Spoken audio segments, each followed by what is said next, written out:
कहानी की शुरुआत होती है हमारे हीरो चैंग से। चैंग 20 साल का है और अभी कॉलेज में पढ़ रहा है। बाकी लड़कों से थोड़ा अलग, चैंग को पुरानी और रहस्यमयी चीजों का बहुत शौक है।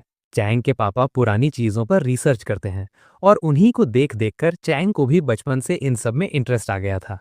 एक दिन जब चैंग अपने कमरे में था, उसके पापा उसे डिनर के लिए बुलाते हैं। खाने की टेबल पर उसके पापा उसे टोकते हुए कहते हैं, मैंने सुना है तुम कॉलेज के बाहर लोगों का हाथ देखकर उनका फ्यूचर बता रहे हो। ये सब फालतू काम बंद करो और पढ़ाई पर ध्यान दो। तभी उसके पापा को उनके बॉस का फोन आता है और उन्हें काम के सिलसिले में 2 हफ्तों के लिए सिटी एक्स जाना पड़ता है। अब चैंग को मौका मिल जाता है। वो अपने कंप्यूटर पर घर के पास मौजूद एंशिएंट बुक स्टोर सर्च करने लगता है। उसे एक दुकान का पता चलता है और वो तुरंत वहां पहुंच जाता है। वहां दुकान का मालिक तो कहीं दिख नहीं रहा था, तो चैंग खुद ही किताबें देखने लगता है। पर तभी दुकान के अंदर से कुछ अजीब और डरावनी आवाजें आने लगती हैं। चैंग को लगता है कि यहाँ रहना खतरनाक हो सकता है, इसलिए वो घबराकर वहां से भाग निकलता है। भागने की जल्दी में उसके हाथ में एक किताब रह जाती है जो उसने वहां से खरीदी थी। घर लौटते वक्त रास्ते में एक लड़की तेजी से उससे टकराती है। कुछ गुंडे उस लड़की का पीछा कर रहे थे और उसे पकड़कर परेशान करने लगते हैं। चैंग देखकर डर जाता है।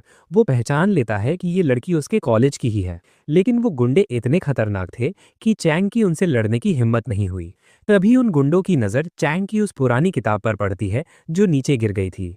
एक गुंडा उसके पास आता है और मजाक उड़ाते हुए कहता है, क्या इस किताब से मेरा फ्यूचर बता सकते हो? चैंग कुछ नहीं बोलता, तो वो गुंडा उसकी किताब छीन कर जाने लगता है। जब चैंग उसे रोकने की कोशिश करता है, तो वो गुंडा उसे धक्का देकर गिरा देता है। लेकिन चैंग हार नहीं मानता। वो सही मौका देखकर अपनी किताब वापस झपटता है और वहां से तेजी से भाग निकलता है।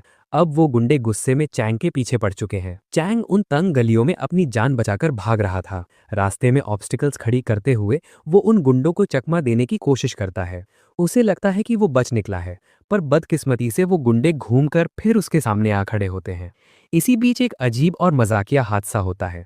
जब चैंग खुद को बचाने के लिए हाथ पैर मारता है, तो गलती से उस गुंडे की पैंट नीचे खिसक जाती है। आसपास के लोग तुरंत फोन निकालकर फोटोज लेने लगते हैं। इस शर्मिंदगी का फायदा उठाकर चैंग वहां से फुर्ती से निकल जाता है और एक सुनसान पार्क में पहुंचता है। अचानक उस पार्क के चारों तरफ एक रहस्यमयी डोमेन बन जाता है।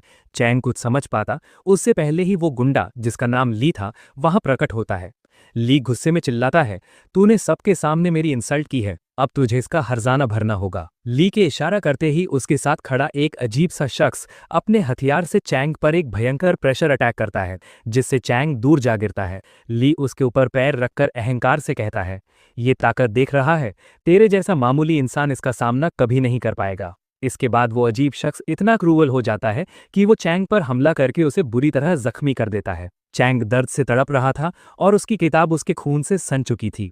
जैसे ही वो शख्स चैंग पर आखिरी जानलेवा वार यानी फाइनल ब्लो करने वाला था, चैंग की आंखों के सामने सब कुछ बदल जाता है। वो खुद को एक अनजान जगह पर पाता है, जहां एक विशाल दरवाजा था, द गेट ऑफ हेल। जैसे ही चैंग उस दरवाजे को स्पर्श करता है, असली दुनिया के उस डोमेन में एक दहशत भरा दबाव पैदा होने लगता है। उस धुआं और ताकत के बीच से एक रहस्यमयी शख्स निकलता है, जिसके पास कोई अलौकिक शक्ति थी। ली का साथी उसे देखकर गर्व से कहता है, जब से मैं इस दुनिया में आया हूं, मुझे कोई टक्कर देने वाला नहीं मिला। आज शायद मजा आएगा। लेकिन वो नया शख्स ठंडे दिमाग से जवाब देता है, मुझे तेरे जैसे वीक लोगों से लड़ने में कोई दिलचस्पी नहीं है। गुस्से में आकर वो आदमी हमला करता है, पर यह नया बंदा सिर्फ अपनी एक उंगली से उस पूरे वार को रोक लेता है।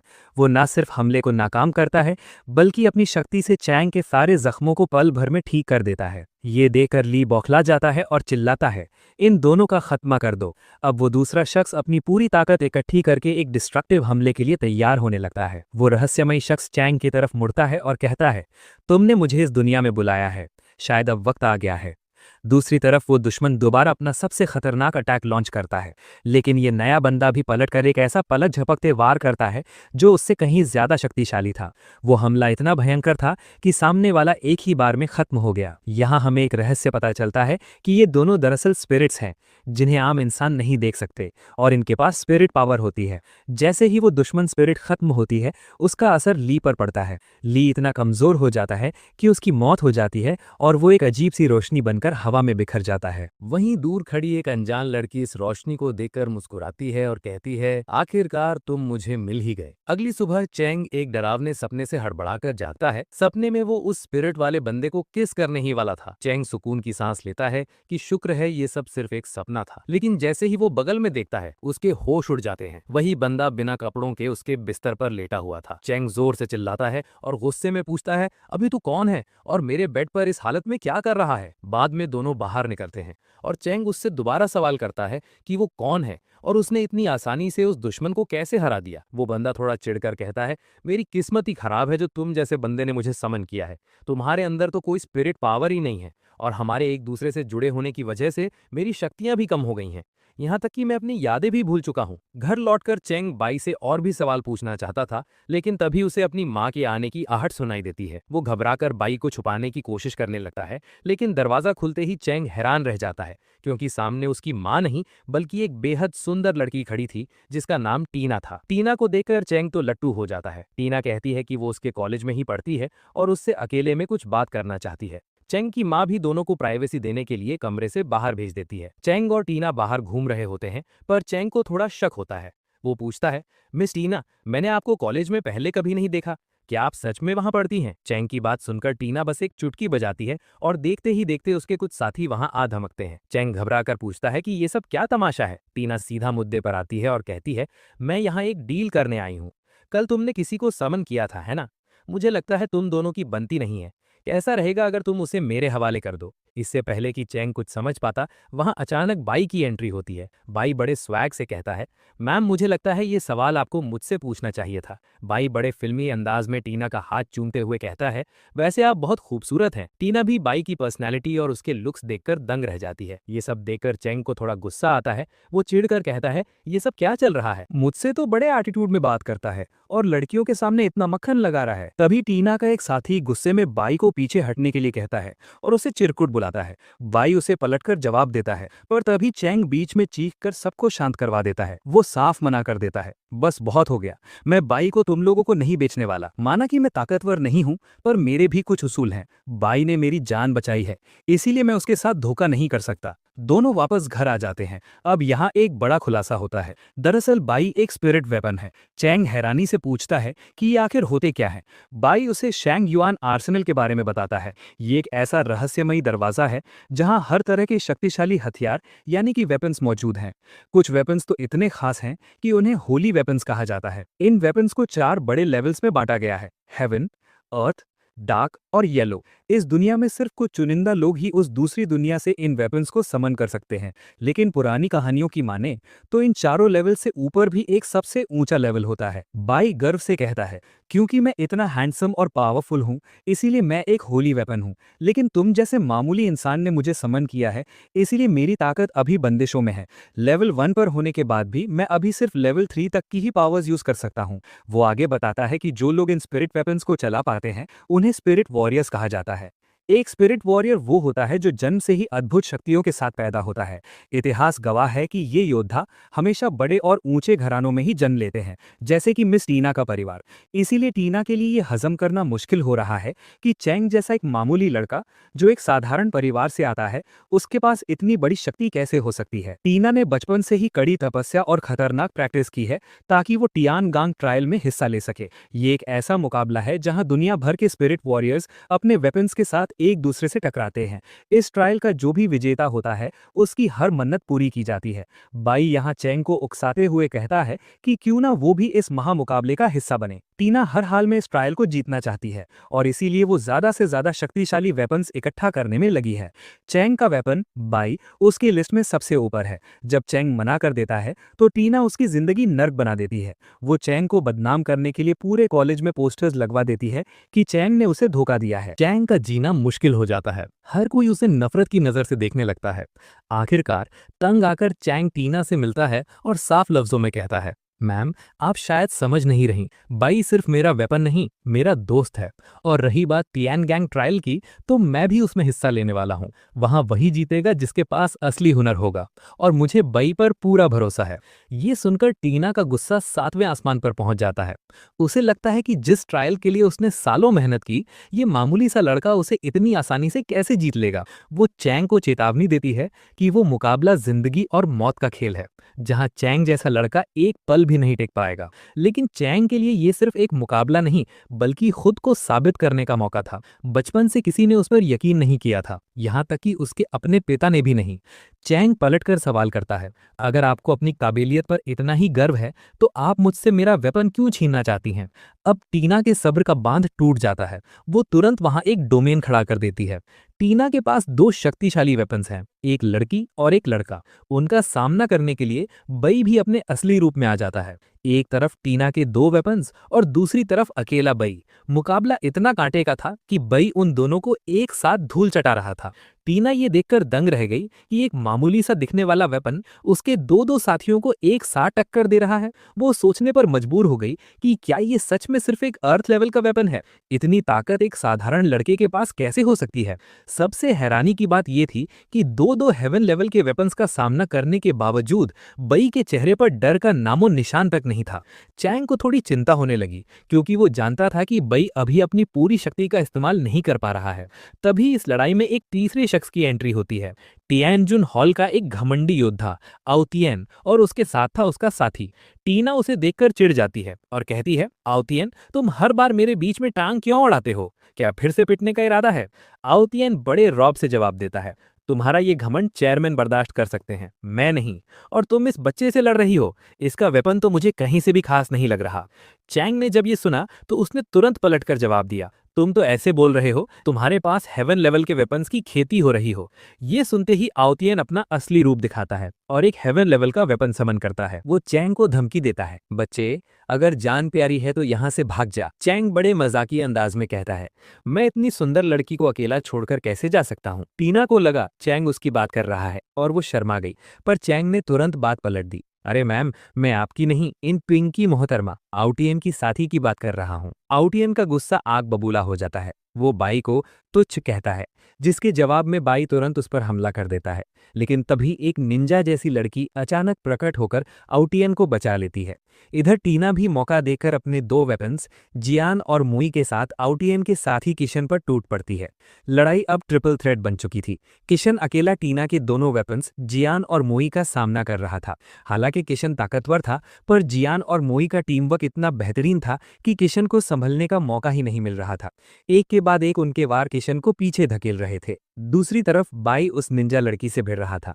वो निंजा इतनी तेज थी कि उसकी रफ्तार को पकड़ना मुश्किल था। उसने बाई पर कई तेजी से हमले किए, पर बाई इतना चुस्त था कि वो हर बार बाल बाल बच गया। वो निंजा सोचने लगी, क्या ये सच में अर्थ लेवल का वेपन है? इसके रिफ्लेक्सेस तो किसी महान योद्धा जैसे हैं। लड़ाई को खत्म करने के लिए टीना चिल्लाकर अपने दोनों वेपन्स को उनकी अल्टीमेट पावर इस्तेमाल करने का आदेश देती है। जियान अपनी सीक्रेट आर्ट्स का प्रयोग करता है, जिसका दबाव इतना ज्यादा था कि शक्तिशाली किशन भी कमजोर पड़ने लगता है और घुटनों के बल आ गिरता है। मैदान में हालात तब बदल गए जब मोई ने अपनी सीक्रेट आर्ट का इस्तेमाल किया। इस शक्ति की वजह से किशन चारों तरफ से आग की लपटों में घिर गया और तड़पने लगा। यहाँ एक बड़ा रहस्य खुलता है। जियान और मोई दरअसल पति पत्नी है। इन दोनों की स्पेशल आर्ट्स एक दूसरे की ताकत को दुगना कर देती हैं। इनकी ये हाई रैंक स्किल्स जब मिलती हैं तो इनका सामना करना लगभग नामुमकिन हो जाता है। ये खौफनाक नज़ारा देखकर नोलन आउटियन को सलाह देता है कि अभी पीछे हटना ही समझदारी है और हमें इसकी पूरी रिपोर्ट चेयरमैन को देनी चाहिए। चैंग मजाक उड़ाते हुए कहता है, चलो चलो अब रास्ता नापो यहाँ से। ना चाहते हुए भी आउटियन को अपने साथी के साथ वहां से भागना पड़ता है। लड़ाई खत्म होने के बाद मिस टीना चैंग से कहती हैं, देखो, फिलहाल हमारे मकसद एक हैं, तो मैं तुम्हारे साथ मिलकर काम करने को तैयार हूँ। आज से हम पार्टनर्स हैं। चैंग की खुशी का ठिकाना नहीं रहता, क्योंकि ये उसकी जिंदगी में पहली बार था जब किसी लड़की ने दोस्ती के लिए उसका हाथ थामा था। अगली सुबह आउटियन सारी घटना की जानकारी अपने चेयरमैन को देता है। चेयरमैन गुस्से में आग बबूला होकर कहता है, मैं धीरे धीरे टीना को अपने साथ मिलाने की कोशिश कर रहा था, पर तुम्हारी एक बेवकूफ़ी ने सारा खेल बिगाड़ दिया। आउटियन माफी मांगते हुए सफाई देता है कि वो सिर्फ टीना को उसकी बदतमीजी का सबक सिखाना चाहता था। वहां मौजूद एक और शख्स कहता है, इनकी बातों से लगता है कि वहां एक और नया वेपन था जिसमें कोई अनोखी और पुरानी काबिलियत है। चेयरमैन को डर था कि कहीं वो स्पेशल वेपन मिस टीना के हाथ न लग जाए। तभी वहां बैठी एक लड़की चिढ़कर कहती है, पता नहीं वो टीना खुद को क्या समझती है, हर बार मास्टर के ऑफर को ठुकरा देती है। आउटियान बताता है कि टीना का एटीट्यूड उसकी शक्तियों की वजह से है। उसने बताया कि एक बार जब टीना मौत के बेहद करीब थी, तब उसने अपने वेपन्स को बुलाया था। इस प्रक्रिया को डेथ समन कहा जाता है। चेंग के मन में अब भी कई सवाल थे, इसलिए वो टीना से पूछता है, आखिर ये तियनजुन हॉल क्या चीज है। टीना उसे बताती है कि ये ऑर्गेनाइजेशन सैकड़ों सालों से चला आ रहा है, जिनका एक ही मकसद है, दुनिया भर के शक्तिशाली वेपन्स को कब्जे में लेना। तियनजुन क्यान और टीना के वेपन्स जियान और मोई का पुराना रिश्ता है, इसलिए वो टीना से सीधी दुश्मनी लेने के बजाय उसे अपनी टीम में मिलाना चाहते हैं। उन्हें पता है कि दो हेवन लेवल वेपन्स से भिड़ना उनके लिए भारी पड़ सकता है। वहीं दूसरी तरफ तियनजुन हॉल का एक सदस्य कहता है कि तियनगांग ट्रायल बेहद करीब है और टीना कितनी भी होशियार क्यों ना हो, वो अकेले ये मुकाबला नहीं जीत सकती। इसलिए वो अब चेंग को अपनी साइड करने की कोशिश करेगी। इधर टीना चेंग को एक ऑफर देती है, बी माई मैन। इसका मतलब वो उसे अपनी टीम का हिस्सा बनाना चाहती है। चेंग थोड़ा हिचकिचाते हुए पूछता है, इसमें मेरा क्या फायदा। टीना उसे सच्चाई बताती है, कल रात की लड़ाई के बाद अब तियनजुन हॉल तुम्हारा भी दुश्मन बन गया है। वो बदला लेने के लिए तुम पर हमला कर सकते हैं, यहाँ तक कि तुम्हारी जान भी जा सकती है। अगर तुम मेरे साथ रहोगे तो मैं तुम्हारी हिफाजत कर पाऊंगी। चेंग राजी तो हो जाता है, पर उसे अपनी जान की फिक्र अब भी सताए जा रही थी। तभी टीना एक पुराना किस्सा छेड़ती है और चेंग से पूछती है कि क्या उसे पता है उस रात पार्क में उस गुंडे के साथ क्या हुआ था। चेंग को इसका कोई अंदाजा नहीं था। तब बाई उसे असलियत बताता है, जब किसी स्पिरिट वेपन का विनाश होता है तो उसके मास्टर का भी अंत हो जाता है, क्योंकि एक स्पिरिट वॉरियर और उसका वेपन सोल से जुड़े होते हैं।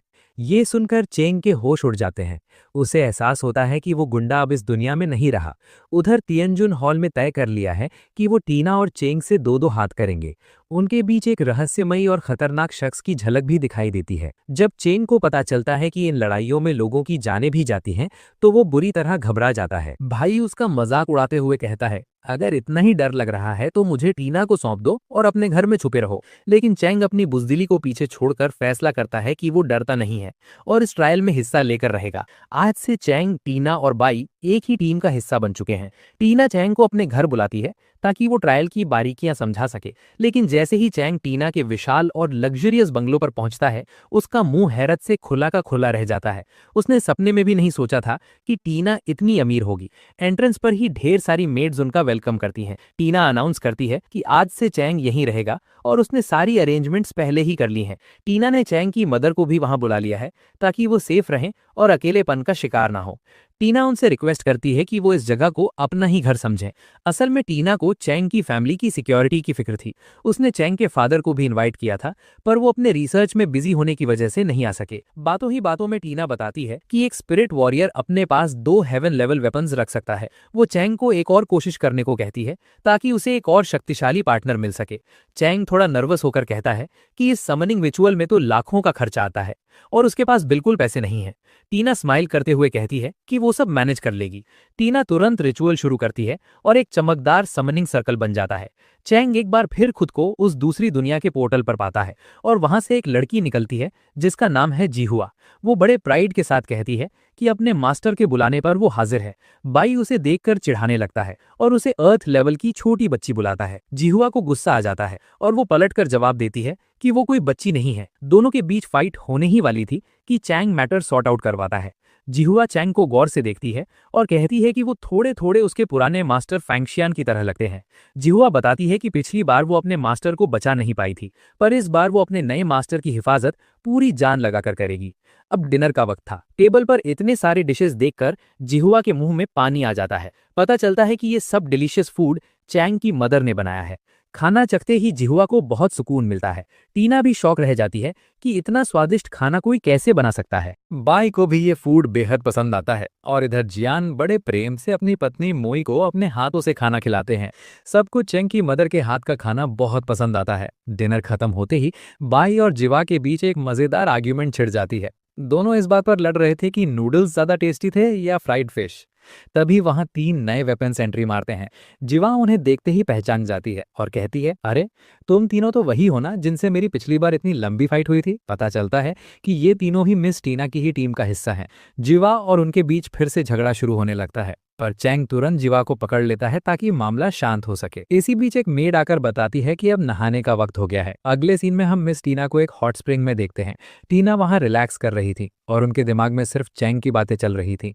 तभी अचानक वहां चैंग और बाई आ जाते हैं। पकड़े जाने के डर से टीना पानी के अंदर छुप जाती है। चैंग और बाई सीधा हॉट स्प्रिंग के पास पहुंचते हैं और चैंग गलती से टीना के सर पर ही बैठ जाता है। टीना को अंदर ही अंदर बहुत गुस्सा आता है, पर वो कुछ बोल नहीं पाती। जब वो दोनों वहां से हटकर नहाने के लिए जाते हैं, तब मौका देखकर टीना बाहर निकलती है। वो इतनी गुस्से में थी कि उसने चैंग को सबक सिखाने का फैसला कर लिया, लेकिन बाहर निकलते वक्त वो छुपे हुए उन दोनों की बातें सुनने लगती है। बाई पूछता है कि तुमने टीना की हेल्प करने का फैसला क्यों किया। चैंग सीधे दिल से जवाब देता है, यार इतनी प्यारी लड़की को कुछ गुंडे परेशान कर रहे थे। एक मर्द होने के नाते मैं ये सब कैसे इग्नोर कर सकता था, और वो दिल की बहुत अच्छी है, उसने मेरे परिवार का भी ध्यान रखा। बाई कहता है कि टीना ये सुनकर बहुत खुश होगी, पर चैंग शर्माते हुए कहता है कि वो उसके सामने ये सब कभी बोल ही नहीं पाएगा। टीना ये सब सुन चुकी थी और वहां से हल्का सा मुस्कुराते हुए निकल जाती है। अगले दिन चैंग की मदर वहां से जाने का डिसाइड करती हैं, क्योंकि उन्हें अपने हस्बैंड का ध्यान रखने के लिए घर लौटना था। टीना उन्हें बड़े रिस्पेक्ट के साथ विदा करती है। माँ के जाने के बाद टीना का मूड एकदम चेंज हो जाता है। वो चैंग से कहती है कि अब आराम करने का वक्त खत्म हो चुका है। ट्रायल जीतने के लिए उन्हें खुद को और शक्तिशाली बनाना होगा और अब चैंग को एक बहुत ही स्ट्रिक्ट ट्रेनिंग से गुजरना पड़ेगा। अब चैंग की कड़ी ट्रेनिंग शुरू हो चुकी है। जियान और मोई उसे एकदम रगड़ रहे हैं ताकि वो आने वाले ट्रायल के लिए तैयार हो सके। दूसरी तरफ एक मेडिकल असिस्टेंट वेपन बाय का चेकअप करती है। इस वेपन के पास लड़ने की ताकत तो नहीं है, पर उसे मेडिकल की कमाल की नॉलेज है। बाई की फिजिकल रिपोर्ट देखकर वो हैरान रह जाती है और कहती है, तुम एक होली वेपन हो, लेकिन अगर तुम इसी तरह अपनी लिमिट से बाहर लड़ते रहे तो तुम्हारा बचना मुश्किल हो जाएगा। साफ था कि बाई की हालत अंदर ही अंदर खराब हो रही थी। अगले सीन में हम देखते हैं कि चेंग इन सब के साथ एक बुक खरीदने जाता है। चेंग की बचकानी हरकतों को देखकर टीना कहती है, ये तो बिल्कुल एक छोटे बच्चे जैसा है। ये सुनते ही मोई थोड़ी उदास हो जाती है। वो कहती है कि पिछली जिंदगी में तो वो अपने बच्चे से मिल नहीं सकी, पर इस बार वो उम्मीद करती है कि उन्हें अपना बेटा मिल जाए। तभी उन्हें एक छोटे बच्चे की आवाज सुनाई देती है। वो बच्चा गुस्से में कहता है, पिछली लाइफ में आप दोनों ने मुझे अकेला छोड़ दिया था और इस बार भी आप वही करोगे, इसलिए मैं आपसे मिलना ही नहीं चाहता। जियान और मुई पीछे मुड़ते हैं और उस बच्चे को देखकर दंग रह जाते हैं। उन्हें समझ आ जाता है कि ये उन्हीं के बेटे का रीइंकार्नेशन है। उस बच्चे का नाम चिन था और देखते ही देखते वो अपना वेपन समन कर लेता है। बाई को एक बहुत ही भयंकर स्पिरिट पावर महसूस होती है। टीना तुरंत खतरे को भांपते हुए एक डोमेन क्रिएट कर देती है। जियान को चिन के वेपन से एक बहुत ही हैवी प्रेशर फील हो रहा था। दरअसल ये वेपन कोई मामूली नहीं बल्कि एंशिएंट टाइम्स का शक्तिशाली वेपन ताइशू था। जियान तुरंत ट्रांसफॉर्म होकर अटैक करने जाता है, पर ताइशू उसे एक ही झटके में पीछे ढकेल देता है। इधर चेंग और बाई भी तेजी से भागते हुए टीना के पास पहुंचने की कोशिश करते हैं। ताइशू और जियान के बीच भयंकर फाइट शुरू हो जाती है और जियान जख्मी होने लगता है। ये देखकर मुई भी ट्रांसफॉर्म होती है और ताइशू से भिड़ जाती है। क्योंकि ताइशू एक होली वेपन है, इसलिए टीना अपने दोनों वेपन्स को उनकी स्पेशल आर्ट्स यूज करने का ऑर्डर देती है। जियान और मुई अपनी पूरी शक्ति लगाकर एक कॉम्बो अटैक करते हैं, लेकिन ताइशू उनके हमलों को ऐसे रोक लेता है जैसे वो कोई खेल हो। ये देखकर सबके होश उड़ जाते हैं। ताइशू मजाक उड़ाते हुए कहता है, इतने शौक क्यों हो रहे हो? क्या वो अटैक तुम्हारा सबसे बड़ा हथियार था? वो तो बहुत कमजोर था। चलो अब मैं दिखाता हूँ कि असली स्पेशल अटैक क्या होता है। इतने कहकर वो अपनी एनर्जी चार्ज करता है और एक ऐसा विनाशकारी हमला करता है जो सब कुछ तबाह करने की ताकत रखता था। ताइशू का हमला इतना भयंकर था कि जमीन बीच में से फट गई, पर किस्मत से जियान और मुई बाल बाल बच गए। चिन गुस्से में चिल्लाता है, इन्हें जल्दी खत्म करो ताइशू, मुझे घर जाकर कार्टून्स देखने हैं। ताइशू उन सबका अंत करने के लिए अपना फाइनल अटैक लॉन्च करता है पर सही वक्त पर चैंग वहां पहुंचकर टीना को बचा लेता है। जब ताइशू चैंग पर वार करता है तो बाई अपने बैरियर से सबको प्रोटेक्ट कर लेता है। बाई को देखकर ताइशू के होश उड़ जाते हैं। बाई पूछता है, क्या तुम मुझे जानते हो? ताइशू नफरत से भरी आवाज में कहता है, मैंने कभी नहीं सोचा था कि ये घटिया चेहरा मुझे दोबारा देखना पड़ेगा। ताइशू मन ही मन हैरान था कि बाई इस दुनिया में वापस कैसे आ गया। वो फिर से एक हमले की तैयारी करता है, पर तभी चिन को एक अजीब सी आवाज परेशान करने लगती है और वो दर्द से तड़पने लगता है। अपने मास्टर को तकलीफ में देख ताइशू रुक जाता है और धमकी देते हुए कहता है, आज तो मैं तुम सबको छोड़ रहा हूं, पर अगली बार कोई नहीं बचेगा। इतना कहकर वो चिन को लेकर वहां से गायब हो जाता है। अपने बेटे की ये नफरत देखकर मोई पूरी तरह टूट जाती है। चैंग जब उनसे उनके बेटे की नफरत की वजह पूछता है तो वो सब वापस अपने मैंशन लौट आते हैं। वहां मोई अपनी पुरानी जिंदगी का रहस्य खोलती हैं। मोई बताती हैं कि उनके पिता ओवाजी एक बहुत ही शुभ मुहूर्त में पैदा हुए थे और उन्हें दुनिया का फर्स्ट स्वॉर्ड स्मिथ माना जाता था। एक दिन उन्हें एक जख्मी लड़का मिला जो और कोई नहीं बल्कि जियान था। जियान उन्हीं के साथ रहने लगा और उनके पिता से तलवारों की कारीगरी सीखने लगा। वक्त के साथ जियान और मोई को एक दूसरे से प्यार हो गया। एक दिन महाराज का आदेश आया कि उनके लिए 3 विशेष तलवारें बनाई जाएं। जियान और मोई के पिता ने मिलकर 3 अद्भुत तलवारें तैयार की। इसके बाद उनका परिवार एक ऐसे सफर पर निकल गया जहां वो दुनिया की सबसे शक्तिशाली तलवारें बनाना चाहते थे। एक पहाड़ पर रुककर उन्होंने 3 साल तक कड़ी मेहनत की और एक ऐसी तलवार बनाई जिसे पूरे यूनिवर्स की सबसे बेहतरीन तलवार माना गया। आज वो तलवार तियानजुन हॉल के मास्टर जुन लू के पास है। लेकिन दुख की बात यह है कि जब ये लोग तलवार बनाकर अपने गांव लौटे तो वहां एक भयंकर युद्ध छिड़ चुका था। उस युद्ध की अफरा तफरी में जियान और मोई अपने पिता से अलग हो गए और उस दिन के बाद वो उन्हें कभी नहीं मिल पाए। महाराज ने जियान और उनके पिता को दोबारा आदेश दिया कि वो उनके लिए ऐसी ही अनोखी तलवारें बनाएं, लेकिन इस बार उन्होंने साफ मना कर दिया, जिसके नतीजे में गुस्से से पागल हुए राजा ने उनके पूरे गांव को आग के हवाले कर दिया। मजबूर होकर उन्हें 2 होली कोर्स का इस्तेमाल करके तलवारें बनाना शुरू करना पड़ा। ये कोई आम प्रक्रिया नहीं थी। उन्होंने उस अग्नि में अपने खून तक की आहुति दी, तब जाकर वो तलवारें तैयार हुईं। इस समय तक मोई मां बनने वाली थी। जियान को राजा की नीयत पर पहले ही शक था, इसलिए उसने बड़ी होशियारी से फीमेल सोर्ड को अपने पास रखा और मेल सोर्ड को अपनी पत्नी के पास छुपा दिया। अफसोस, जियान का डर सच साबित हुआ। राजा ने पहले जियन को मरवा दिया और फिर मोई को ढूंढकर उनका भी अंत कर दिया। लेकिन मरने से पहले मोई अपने बच्चे को जन्म दे चुकी थी, जिसे एक नेक दिल बूढ़े आदमी ने बचा लिया और उसका पालन पोषण किया। जब बेटा बड़ा हुआ तो वो अपने माता पिता की मौत का बदला लेने निकला, पर राजा की ताकत के आगे वो कमजोर पड़ गया। तब उस बूढ़े आदमी ने उसे एक खौफनाक रास्ता दिखाया, अपनी बलि देकर बदला लेना। वो बूढ़े शख्स उस बच्चे का कटा हुआ सिर लेकर राजा के दरबार पहुंचा।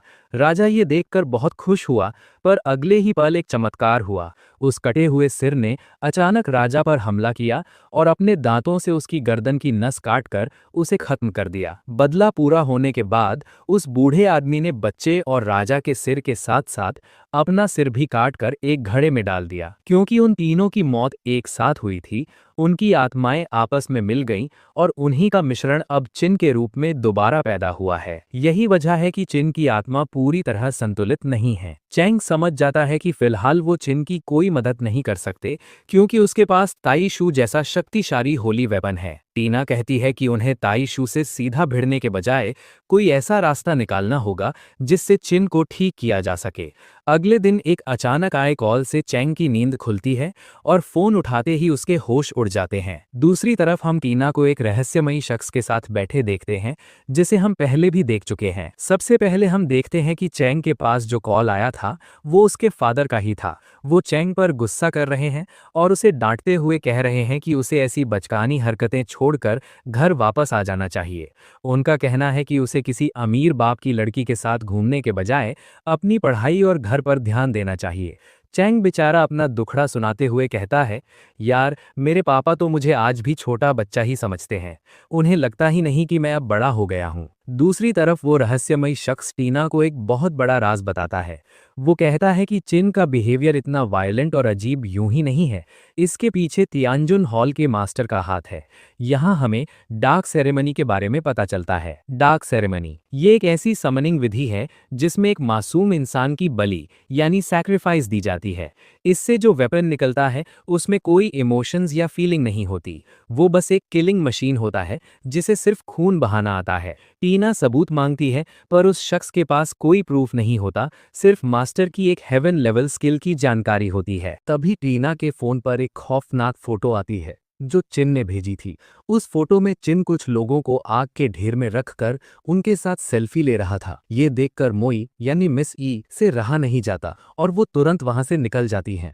टीना चेंग को मैसेज करके 10 मिनट में वापस पहुंचने को कहती है। चेंग समझ जाता है कि कोई बहुत बड़ी मुसीबत आ गई है और वो तेजी से निकलता है। लेकिन जब तक टीना और उसकी टीम उस लोकेशन पर पहुंचती हैं, वहां अचानक एक डोमेन बन जाता है। टीना को तुरंत एहसास होता है कि ये उन्हें फंसाने के लिए एक ट्रैप था। इससे पहले कि वो चेंग को वॉर्न कर पाती, कोई चीज तेजी से आकर उनके फोन के चिथड़े उड़ा देती है। वहां तियानजुन हॉल के मेंबर्स पहले से तैयार बैठे थे। वो टीना को अपने साथ चलने के लिए कहते हैं, पर टीना साफ मना कर देती है। अब उनके बीच एक जंग छिड़ जाती है। उधर मोई चिन को समझाने की हर मुमकिन कोशिश कर रही हैं, पर चिन अब पूरी तरह बदल चुका है और वो किसी की बात सुनने को तैयार नहीं है। लड़ाई का मैदान पूरी तरह बदल चुका है। जियान और मोई अपने असली रूप में ट्रांसफॉर्म हो चुके हैं, लेकिन दुश्मन लड़की का एक ही वार इतना खतरनाक होता है कि टीना को बचाने के चक्कर में जियान बुरी तरह जख्मी हो जाता है। टीना दंग रह जाती है। उसे समझ नहीं आता कि कोई इंसान टाइशू के लेवल की ताकत कैसे रख सकता है। वो लड़की नफरत से कहती है, तुम जैसी अमीर घर की लड़की कभी नहीं समझेगी कि इस पावर को पाने के लिए मैंने कितना दर्द सहा है। दूसरी तरफ बाई तेजी से चैंग को लेकर उड़ रहा था, क्योंकि उसे टीना और बाकी वेपन्स की फिक्र हो रही थी। उधर जियान और मोई अपनी सबसे शक्तिशाली कंबाइंड स्किल का यूज करते हैं, जो दुश्मन की पावर को कम कर देती है। लेकिन हैरानी की बात यह थी कि उस लड़की पर इसका कोई असर नहीं होता। रास्ते में बाई चैंग को हारमोनियम इंस्टॉलेशन के बारे में बताता है। ये एक ऐसी स्टेज है जहां एक स्पिरिट और उसका मास्टर पूरी तरह एक हो जाते हैं। दोनों की आत्माएं और शक्तियां मिलकर एक हो जाती हैं, जिससे उनकी ताकत कई गुना बढ़ जाती है। वही लड़की इस वक्त इसी स्टेज में थी, इसलिए वो अकेले ही जियान और मोई पर भारी पड़ रही थी। वो एक ही झटके में जियान को घायल करती है और जब मोई उसे बचाने आती है तो उन्हें भी लात मारकर दूर गिरा देती है। उन दोनों की हालत देखकर टीना का दिल बैठ जाता है। वो लड़की फिर से पूछती है, मेरे साथ चलोगी या नहीं? टीना को कुछ समझ नहीं आ रहा था। जियान और मोई दर्द से तड़प रहे थे। लड़की फिर से हमला करती है तो टीना रोकर चिल्ला पड़ती है, बस करो, अब लड़ना बंद कर दो, हम नहीं जीत पाएंगे। तभी टीना के सामने एक मिस्टीरियस शैडो यानी अजीब साया आता है और कहता है, रोने से कुछ नहीं होगा। टीना बेबसी में कहती है कि दुश्मन हारमोनियम इंस्टॉलेशन में है, वो कुछ नहीं कर सकती। वो साया उसे याद दिलाता है, बचपन से अब तक की तुम्हारी मेहनत क्या इसी दिन के लिए थी? क्या तुम हार मान लोगी? जब वो दुश्मन लड़की जियान और मोई को खत्म करने के लिए आखिरी बार करने वाली होती है, टीना उनके बीच में खड़ी हो जाती है। वो अपने वेपन्स को खोना नहीं चाहती थी। लड़की कहती है, अब हार मान लो और मेरे साथ चलो। लेकिन तभी जख्मी मोई बड़ी ममता से टीना की तरफ देखती हैं और कहती हैं, मिस टीना, हमारे लिए आप हमारी अपनी औलाद जैसी हैं। हमने आपको बचपन से पलते हुए देखा है और हमें सच में आप पर बहुत गर्व है। उनकी बातों में एक ऐसी ताकत थी जो दिखा रही थी कि वो मरते दम तक अपनी बेटी की हिफाजत करेंगी। मैदाने जंग में अचानक एक तेज रोशनी चमकती है। टीना, जियान और मुई के बीच एक ऐसा गहरा बॉन्ड बन जाता है कि हारमोनियम इंस्टॉलेशन का प्रोसेस शुरू हो जाता है। देखते ही देखते टीना का पूरा आउटफिट बदल जाता है और उसके हाथों में वो दोनों शक्तिशाली तलवारें आ जाती हैं। ये नया फुल ट्रांसफॉर्मेशन देखकर दुश्मन लड़की के होश उड़ जाते हैं। टीना गरजते हुए कहती है, तुमने मेरे परिवार को नुकसान पहुंचाया है, अब तुम्हें इसकी सजा मिलेगी। वो लड़की गुस्से में पलटकर जवाब देती है कि वो इस लेवल पर बहुत पहले पहुंच चुकी है और टीना को इतना ओवर कॉन्फिडेंट नहीं होना चाहिए। लेकिन टीना साफ कर देती है कि वो दुश्मन का दर्द तो समझती है, पर अपने परिवार के साथ हुई बदतमीजी को कभी माफ नहीं करेगी। दूसरी तरफ आउटियन और नोलन अपने गुंडों की फौज लेकर टीना के मैंशन को तबाह करने पहुंचते हैं। उन्हें लग रहा था कि रास्ता साफ है, पर वहां पहले से ही जिहुआ उनका रास्ता रोककर खड़ी थी। जिहुआ बड़े स्वैग से वार्निंग देती है, चुपचाप यहाँ से निकल जाओ वरना सबकी टांगे तोड़ दूंगी। यहाँ हमें पता चलता है कि ये सब चेन का प्लान था। बाई को पहले ही शक हो गया था कि दुश्मन ने उन्हें फंसाने के लिए जाल यानी ट्रैप बिछाया है। चेन ने स्ट्रैटेजी बनाई थी कि जिहुआ दुश्मन को उलझाकर रखेगी और बाकी सब मैंशन की हिफाजत करेंगे। प्रेजेंट में आउटियन बात नहीं मानता और अपने वेपन के साथ जिहुआ पर हमला कर देता है। जिहुआ बड़े होशियारी से किसान को अपने पीछे भगाकर दूर ले जाती है ताकि दुश्मन की टीम बिखर जाए। जैसे ही बाकी गद्दार मैंशन के अंदर घुसने की कोशिश करते हैं, उनका सामना करने के लिए बाई एंट्री मारता है। हमें फ्लैशबैक में दिखाया जाता है कि जब टीना ने चेन को कॉल करके बुलाया था, तभी ये सारी तैयारी कर ली गई थी। टीना के बाकी वेपन्स भी वहां मौजूद हैं। अभी मैंशन के बगीचे में भयंकर फाइट शुरू हो जाती है। टीना के वेपन्स एक एक करके गुंडों को ढेर कर रहे हैं और तभी बाई अपनी असली पावर का यूज करता है। एक ही शक्तिशाली वार में वो दुश्मनों की पूरी फौज का खात्मा कर देता है। जब तक चैंग बाहर आकर बाई को रोकता कि वो इन सबको खत्म न करे, तब तक काफी देर हो चुकी थी। बाई ने अपनी भयंकर पावर से उन सबको एक ही पल में राख यानी एशेस कर दिया। चैंग गुस्से में चिल्लाता है, तुम्हें इन सबको मारने की क्या जरूरत थी? क्या तुम्हें अब तक समझ नहीं आया कि टियान गैंग ट्रायल में हिस्सा लेने का मतलब ही अपनी जान दांव पर लगाना है? दुश्मन पर रहम करना खुद को खतरे में डालना है। दूसरी तरफ हारमोनियम इंस्टॉलेशन के बाद टीना ने उस दुश्मन लड़की पर इतना पावरफुल अटैक किया कि वो लड़की काफी दूर जा गिरी। टीना ने रुकने का नाम नहीं लिया, जिससे वो लड़की बुरी तरह जख्मी हो गई। सिर्फ 2 बार में ही वो लड़की कमजोर पड़ गई और एक पिलर से जा टकराई। टीना उसके पास आकर कहती है, शायद ये मुकाबला मैं जीत चुकी हूँ। लेकिन वो लड़की फिर से खड़ी हुई और उसने टीना पर पलटवार किया। टीना ने बड़ी फुर्ती से उसके हमले को डॉज किया और एक ऐसा काउंटर अटैक किया कि वो लड़की अधमरी हो गई। उसका अपना स्पिरिट वेपन उसे वॉर्न करता है। टीना अब बहुत ज्यादा ताकतवर हो चुकी है। हार मानकर उस लड़की को वहां से भागना पड़ा। चिन ये सब दूर से देख रहा था और उसे एहसास हुआ कि टीना का हारमोनियम इंस्टॉलेशन बहुत खतरनाक है। चिन भी वहां से जाते जाते धमकी दे गया, अगली बार कोई नहीं बचेगा। दुश्मन के जाते ही टीना थक कर अपने घुटनों पर बैठ गई, क्योंकि उसने अपनी पूरी स्पिरिट पावर निचोड़ ली थी। मैदान की दूसरी तरफ जीहुआ बड़ी चालाकी से किशन को काफी दूर खींच लाई थी। आउटियन ने किशन को ऑर्डर दिया कि वो जीहुआ को खत्म कर दे। किशन ने जीहुआ पर एक जोरदार अटैक किया और तभी पीछे से नोलन की निंजा वेपन ने भी हमला बोल दिया। लेकिन सही वक्त पर बाई ने आकर जीहुआ को बचा लिया। दुश्मन समझ गए कि ये सब चैंग का बनाया हुआ प्लान था। नोलन घमंड में कहता है, तुम्हें क्या लगता है तुम जीहुआ और इस अजीब से वेपन के साथ हमारे 2 हेवन लेवल वेपन्स को हरा पाओगे? इतना कहकर वो दोनों हमले के लिए तैयार हो गए और इधर बाई ने किशन के भारी हमले को रोका। हालत बिगड़ते देख चैंग सोचने लगा कि अब उसे क्या करना चाहिए, क्योंकि इस वक्त जीहुआ उसे प्रोटेक्ट कर रही है और दुश्मन हर तरफ से घेर रहे हैं। मैदाने जंग में हालत खराब होते जा रहे हैं। बाई अकेला किशन का सामना कर रहा है, लेकिन एक इनविजिबल दुश्मन वो निंजा होने की वजह से उसे काफी दिक्कत हो रही है। तभी चैंग का दिमाग चलता है और वो एक रिस्क लेता है। वो जिहुआ के साथ मिलकर सीधा आउटियान पर अटैक कर देता है।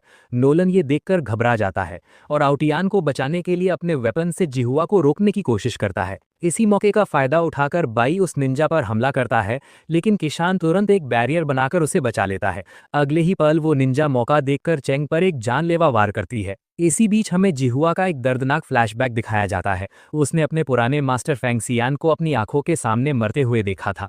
उसका मास्टर मरते वक्त कह रहा था, माफ करना जिहुआ, अब मैं तुम्हें अकेला छोड़कर जा रहा हूँ। हमेशा मेरा साथ देने के लिए शुक्रिया। वापस प्रेजेंट में चैंग पर होने वाला वो खतरनाक हमला जिहुआ अपने ऊपर ले लेती है। वो बुरी तरह जख्मी हो जाती है, पर मरते मरते भी वो उस निंजा को पलटकर दूर फेंक देती है।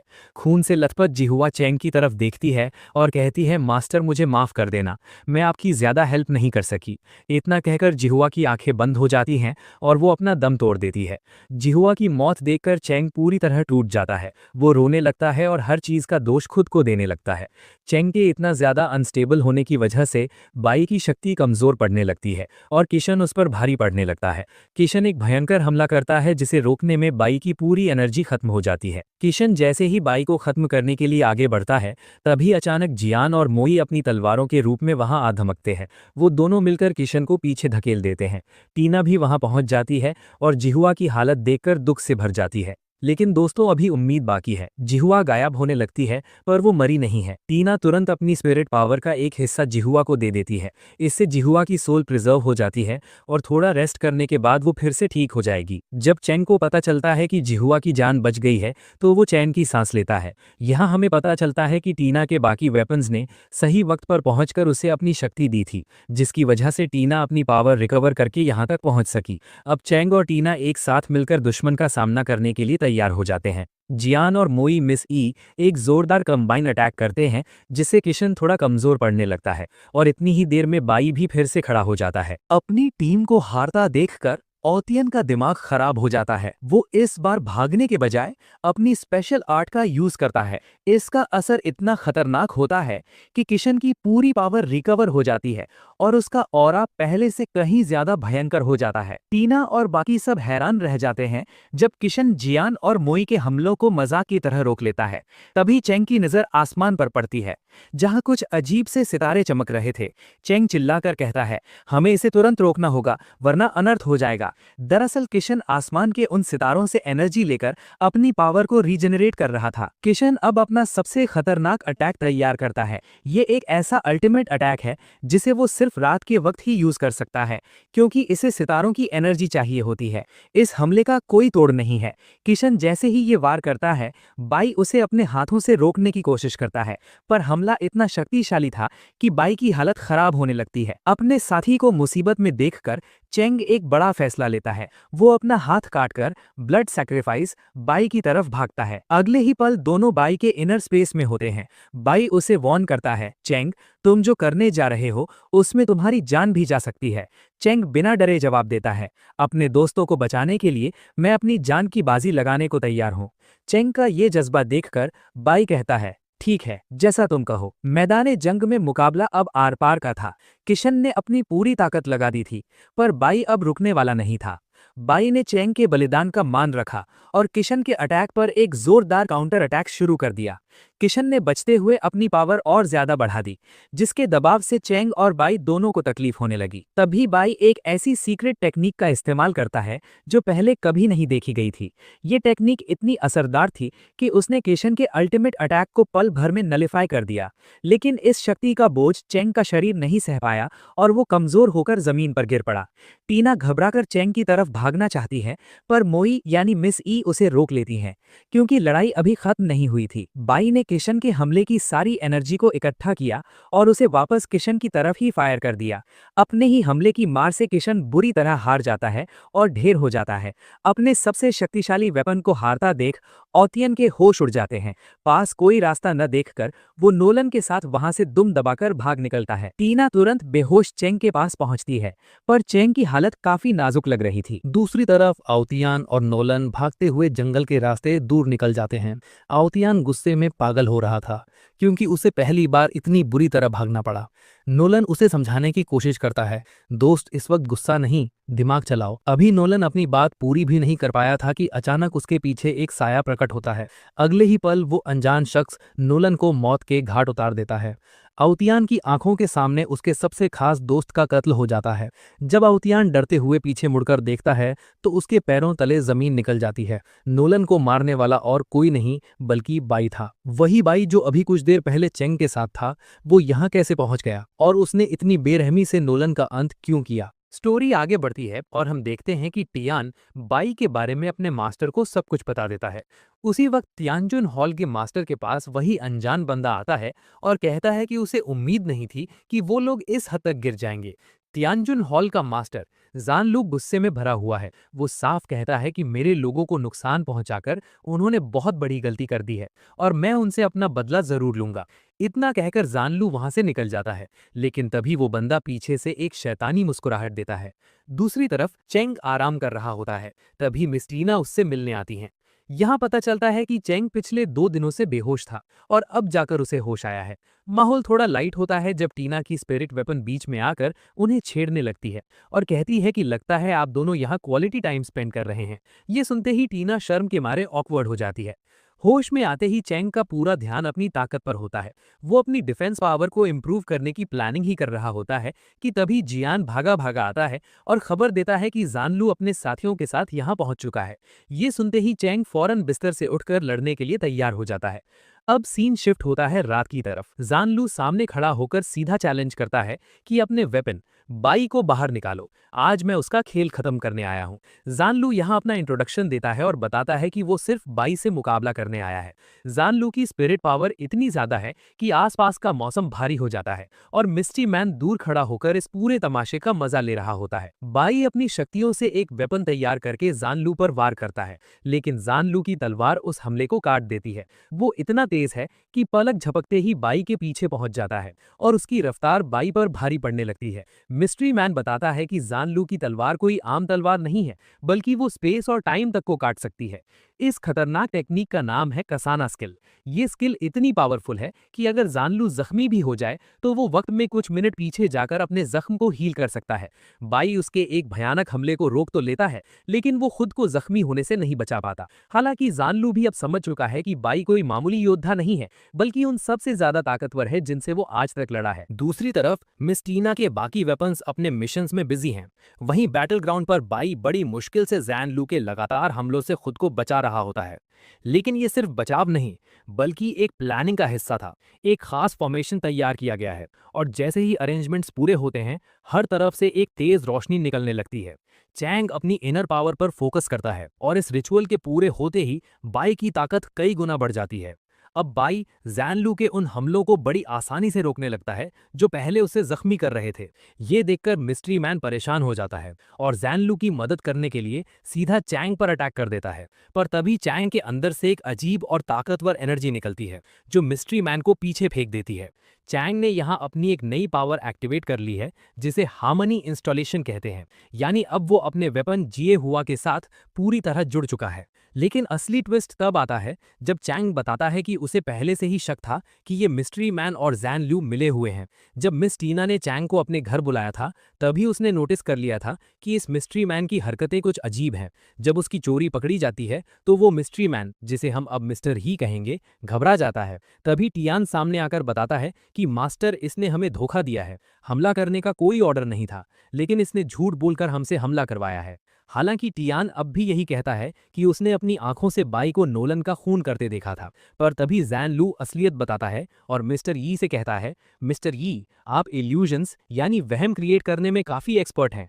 ये सुनते ही सब समझ जाते हैं कि मिस्टर यी सबको बेवकूफ बना रहा था। मिस्टर यी हंसते हुए मानता है कि उसकी सच्चाई सामने आ चुकी है।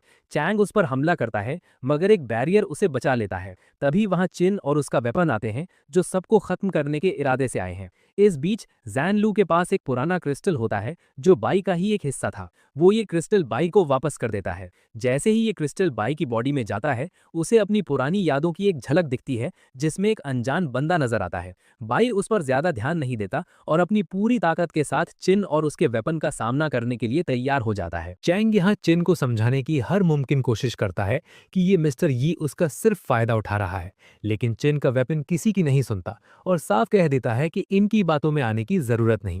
अगले ही पल चिन का ये वेपन टियानजिन हॉल के मेंबर्स पर टूट पड़ता है और उन्हें दूर फेंकने के बाद सीधा जानलू पर हमला कर देता है। जानलू यहाँ अपना सबसे पावरफुल अटैक लॉन्च करता है, मगर उस वेपन का बाल भी बांका नहीं होता। टियानजिन हॉल के सभी वॉरियर्स अब एक साथ होकर एक भयानक कंबाइंड अटैक करते हैं। ये हमला बेहद ताकतवर था, लेकिन हैरानी की बात यह थी कि इससे भी उस वेपन को कोई फर्क नहीं पड़ा।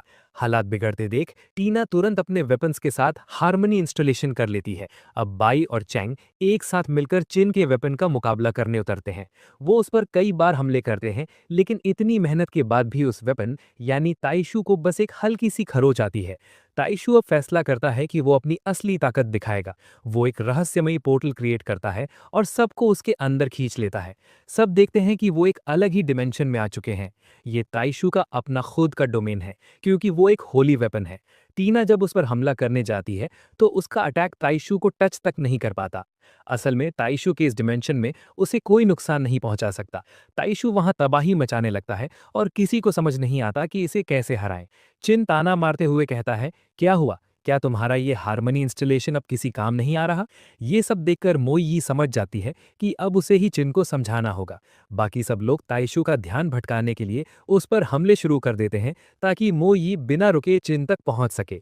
दूसरी तरफ ताइशू अकेला ही सब पर भारी पड़ रहा था, लेकिन जैसे ही वो देखता है कि मोई यी चिन के पास पहुंच गई है तो वो गुस्से से पागल हो जाता है। चिन गुस्से में मोई यी की गर्दन पकड़ लेता है और कहता है, मैं सिर्फ तुम्हारा बेटा नहीं बल्कि एक राजा भी हूं।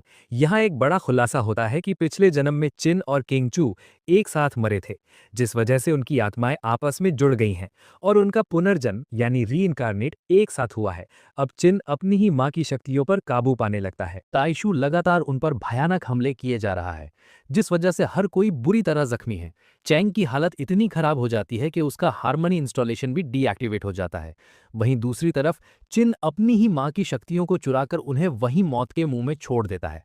अब चिन के अंदर मौजूद किंगचू की शैतानी आत्मा ताइशू को अपनी बॉडी में एब्जॉर्ब करने लगती है।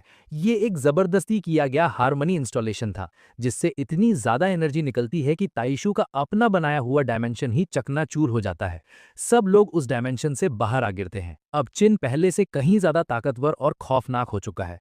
किसी में इतनी हिम्मत नहीं बची कि उसके सामने खड़ा भी हो सके, लेकिन चेंग हिम्मत नहीं हारता। वो कहता है कि हमें इसे हर हाल में रोकना होगा, वरना कई मासूम लोग मारे जाएंगे। चेंग की ये बात सुनते ही बाई के जहन में फिर से उस अनजान शख्स की झलक आती है जिसे वो पहले देख चुका है। अगले ही पल पूरा तियानजुन हॉल एक साथ होकर चिन पर हमला बोल देता है, मगर चिन उनके अटैक्स को एक झटके में रोक लेता है। जब तक तियानजुन हॉल के लोग चिन को उलझा रहे थे, तब तक चैंग और बाई ने अपनी पावर्स को रिकवर कर लिया। वो दोनों एक बार फिर से जुड़कर हार्मनी इंस्टॉलेशन एक्टिवेट करते हैं। ये देखकर चिन आग बबूला हो जाता है और उन पर एक बहुत ही पावरफुल अटैक करता है। पर इस बार चैंग और बाई ने उसके हमले को ना सिर्फ रोका, बल्कि उसे एब्जॉर्ब करके वापस चिन की तरफ ही मोड़ दिया। अपने ही हमले से चिन बुरी तरह जख्मी हो जाता है। इससे पहले कि चिन संभल पाए, चैंग और बाई एक और फाइनल हमले की तैयारी करते हैं। चिन उन्हें रोकने की कोशिश तो करता है, लेकिन ठीक उसी वक्त उसके अंदर की असली आत्मा हरकत में आती है और किंग चू को रोक लेती है। इसका फायदा उठाते हुए चैंग और बाई का वो खतरनाक अटैक सीधा किंग चू पर लगता है और वो हार जाता है। अगले ही पल चिन का शरीर पूरी तरह खत्म हो जाता है और अब बस उसकी आत्मा बचती है, जो धीरे धीरे गायब हो रही है।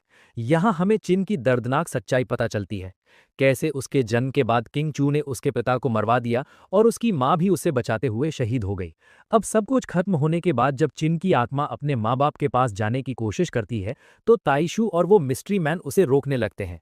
इतना ही नहीं, किंग चू की रूह भी चिन को काले अंधेरे में ढकेल रही होती है, लेकिन एंड में उसे बचाने के लिए उसके पेरेंट्स की आत्माएं वहां आ जाती हैं। चिन ने इस दुनिया से खुशी खुशी विदा ली, बस दिल में ये उम्मीद लेकर कि शायद अगले जन्म में वो अपने माँ बाप से मिल पाएगा। सीन शिफ्ट होता है चैंग के घर पर, जहां उसकी माँ के पास वही रहस्यमयी मिस्ट्री मैन आता है। अगले ही पल हम देखते हैं कि चैंग की माँ हॉस्पिटल में एडमिट है। छिन से लड़ाई खत्म होते ही मिस टीना को कॉल करके ये खबर दी गई थी, जिसके बाद चैंग बिना देर किए हॉस्पिटल पहुंचता है। अपनी माँ को बेहोश देखकर चैंग पूरी तरह टूट जाता है। वो उन्हें होश में लाने की कोशिश करता है, तो वो हल्की सी आंखें खोलकर बस इतना कह पाती हैं, चैंग अपने पिता को बचा लो। इतना कहकर वो दोबारा बेहोश हो जाती हैं। फिलहाल उनका ट्रीटमेंट चल रहा है, लेकिन माहौल काफी टेंस है। बाई को पूरा यकीन है कि ये सारी साजिश उस मिस्ट्री मैन यी हुई की ही है। अगर उसे जल्दी नहीं ढूंढा गया तो कुछ बहुत अनर्थ हो सकता है। लेकिन चैंग इस वक्त गुस्से से भरा हुआ है। वो बाई पर चिल्ला पड़ता है, तुम्हें अब भी इस ट्रायल की फिक्र है? मैंने आज तक जितने वेपन्स देखे हैं, सब में थोड़ी बहुत फीलिंग्स थीं। तुम्हारे अंदर तो जज्बात नाम की कोई चीज ही नहीं है। बाई बड़ी ठंडी आवाज में जवाब देता है, इमोशंस इंसान को कमजोर बना देते हैं। ये सुनते ही चैंग का गुस्सा फट पड़ता है। वो कहता है, तुम्हें फीलिंग्स के बारे में कुछ नहीं पता। तुम्हें अंदाजा भी नहीं है कि मैं इस वक्त किस दर्द से गुजर रहा हूं। क्या तुमने कभी किसी अपने को खोया है? चैंग की ये बात सुनकर बाई के अंदर एक अजीब सी कसक उठती है। उसके दिमाग में फिर से उसी अनजान शख्स की धुंधली सी तस्वीर आती है। बाई बस इतना कहकर वहां से निकल जाता है। चैंग, होश में आओ और एक सही फैसला लो। बाहर जाकर बाई आसमान की तरफ देखते हुए धीरे से एक नाम पुकारता है, टाई। वहीं मिस टीना और तियानजुन हॉल के मास्टर के बीच बातचीत हो रही है, मगर टीना का दिमाग अब भी चैंग की फिक्र में उलझा हुआ है। दूसरी तरफ जिए हुआ काफी उदास बैठी होती है, क्योंकि उसे लग रहा है कि वो अपने मास्टर की कोई मदद नहीं कर पा रही। तभी टीना का एक वेपन उसके पास आता है और उसे हौसला देते हुए कहता है, अपने आप को कमजोर मत समझो, तुम बहुत बहादुर हो और तुम्हारे दोनों मास्टर्स को तुम पर गर्व होगा। ये सुनकर जिए हुआ के अंदर एक नया जोश भर जाता है। वो जोर से चिल्लाकर कहती है, मैं सबसे ताकतवर बनूंगी और बाकी सारे वेपन्स को हरा दूंगी, ताकि मेरे मास्टर्स को मुझ पर नाज हो। कहानी के आखिर में हम देखते हैं कि चैंग अकेला बैठा है। तभी मिस टीना उसके पास आती हैं उससे बात करने के लिए। वो बताती है कि उनकी माँ एक बहुत बड़े और अमीर खानदान से थीं, जिस वजह से उन्हें घर का कोई काम, यहाँ तक कि खाना बनाना भी नहीं आता था। लेकिन अपने परिवार के लिए उन्होंने हर चीज सीखी और दिन रात मेहनत की। अफसोस, एक दिन उनकी मौत हो गई। टीना चैंग का हाथ थामकर कहती है, मैं समझ सकती हूँ कि तुम इस वक्त किस दर्द से गुजर रहे हो। दूसरी तरफ बाई अपनी धुंधली यादों को समेटने की कोशिश कर रहा होता है। तभी वहां जैनलू आ जाता है। वो थोड़े हल्के मूड में कहता है, तुम कॉफी पी रहे हो, मुझे तो जूस ज्यादा पसंद है। जैनलू बातों बातों में अपने एक पालतू बिल्लौटे यानी कैट का जिक्र करता है, जो बहुत चालाक और क्यूट है। वो बताता है कि जब भी वो किसी जंग पर निकलने वाला होता है, वो बिल्लौटा हमेशा उसके पास आकर जताता है कि वो उसके साथ है।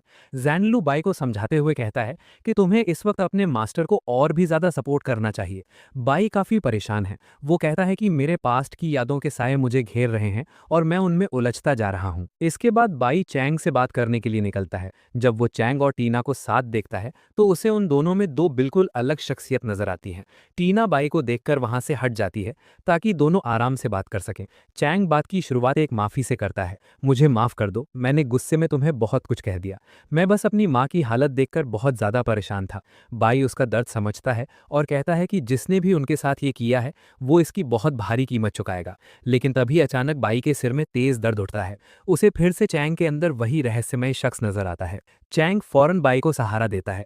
बाई संभलते हुए कहता है कि वो ठीक है, बस हल्का सा चक्कर आ गया था।